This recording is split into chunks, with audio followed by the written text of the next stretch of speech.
Welcome to Indices, and here we're actually looking at the notes, big US notes, 10-year notes, as the Feds meet and the inflation sort of exceeds their expectations. So, we were looking at this particular pattern here as corrective, as an A and a B and a C here.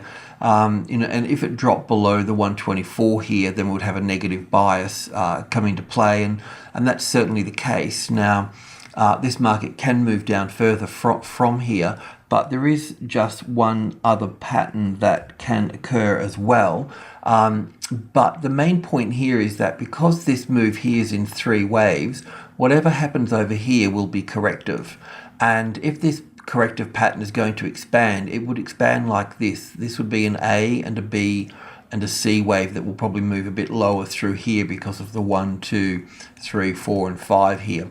But it can go from here, an A and a B and a C to here, then a C wave to here, and then down from here. So it can either just continue to drop from these levels here, or there can be a 5-wave structure to here, roughly, and then move down from here. The main point here is that if the notes are bearish, then stock is going to be positive. Now, if this rally occurs here, then the S&P 500 will be doing the mirror opposite. So when we look at the S&P 500, we're still considering this move up through here to be wave B, and we're still looking for wave C to the downside here. So we can still have 2 to 3 sessions of a downside movement from here. Okay, so unless the 1950 here becomes the support, then this move up here, it just appears to be corrective. Okay, so it's just got that this is it here on the 15-minute chart, and look, the actual cash market, the index itself, rather than the sort of the 24-hour futures basically, would be cleaner than this here, but they both still look quite corrective with their overlapping wave structures, meaning that these lows are overlapping their highs here as such, So even though it's moving higher, we'll still consider it to be corrective and could certainly give us another 5 waves down here. So we don't particularly want to get trapped in it. I know a lot of the US stocks are actually heading up, and we could have bought a lot of them, but I didn't want to get trapped there like sort of 3 days later, either. So I just wanted this to play out. So yeah, could miss something, but just playing it a little bit safer. So it's the same with the DJ as well.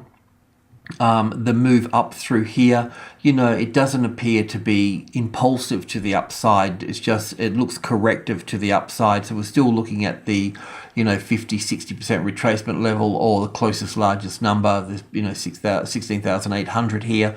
So we just need to see if we get this other leg down here to complete this here. And this is the same for the DAX as well. The DAX and the S&P are sort of quite close like that.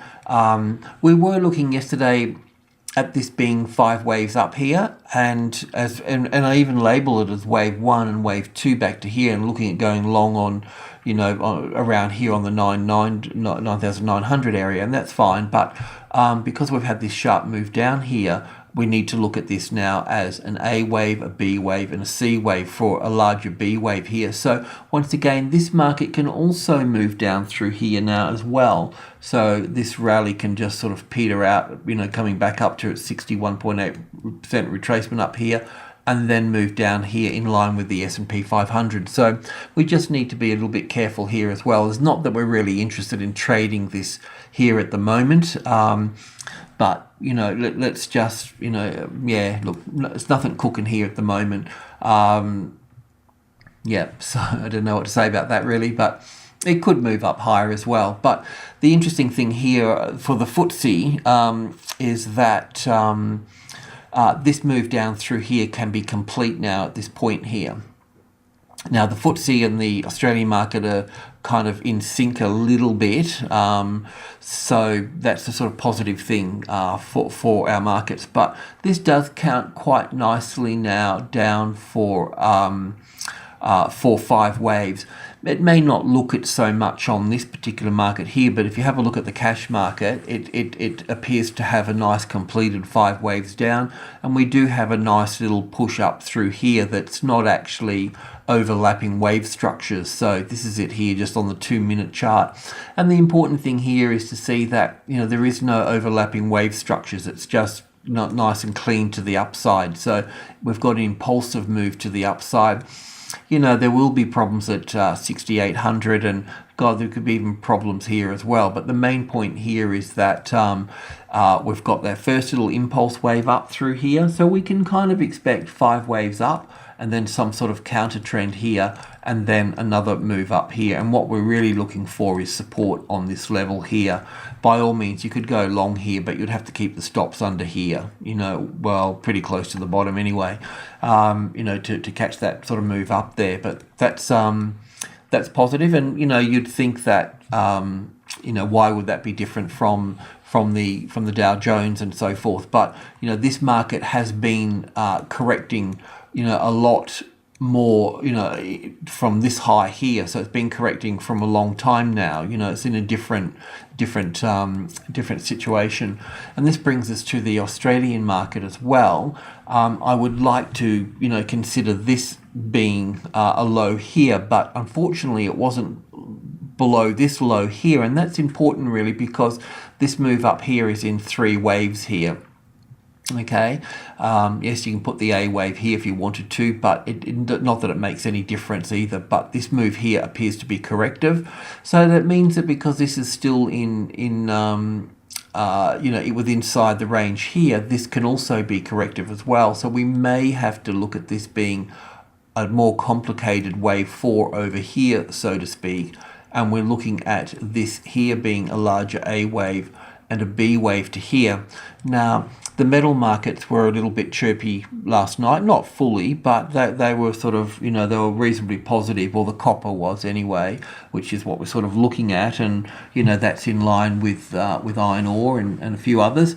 We also seen US BHP push to the upside as well, so we can expect, even though that the SPY and the ASX CFD here are trading under the close of the cash market, so the cash market can sort of drop down a bit, I'm thinking that the metals market will help us lift up here a little bit as such, in terms of try and get try and follow the FTSE up, try and get a positive count to the upside here as such. I know it's not there yet, but this can be wave 1, wave 2, wave 3, wave 4 here, and wave 5 here. So, if we do get wave 5 up here, because of the metals market will push us up here, don't forget that after 5 waves, we'll just do this properly here, 1, 2, 3, and 4, and 5 here, we'll get an A and a B and a C here coming back into this little area here, 390, and then a push up through here. So anyway, that's, if it follows the FTSE, we'll be on track here, and I know that we've got BHP in the US behind us on this move as well. So that's good. But just as I pointed out before, this whole move up here can just be part of. It's not the chart that I was looking for, but not one either. This, just as I drew before here somewhere, I can't find that chart now, so many charts all over the joint, but the rally here can be just part of that wave 4 that I was talking about, because this, can't find that chart, but sorry about that. Let me have a look for it. That was quick, wasn't it? Got it. So basically, if this is going to be a C wave here, we'll be looking for 1, 2, 3, 4, and 5 coming in around here as a flat correction, because it's quite flat here, and that would make the wave 4, and then we'd look for the wave 5 down through to here. So let's sort of see how that pans out, I guess. But alrighty, that's it. So no important sort of news announcements today, except there is one at 10:30 that you can sort of just keep an eye on, but it won't have too much of an impact for the Australian market. Alrighty, that's it. Cheers.